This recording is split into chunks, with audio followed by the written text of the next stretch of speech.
Hero के रह भी न पाई कि आंसू बह भी न पाई। प्यार कोई लॉस बाकी घर में वो अपन को भी न पाई। हीरो के रह भी न पाई आया सुबह भी न पाई। प्यार कोई लॉस बाकी घर में अपना को भी न पाई। कि अपना पापा के सोझा लाचार हो गई। कि अपना पापा के सोझा लाचार हो गई। कि हमारी पगली समझदार हो गई। कि हमारी पगली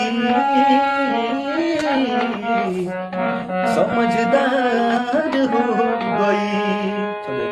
कि हमारी पगली समझदार हो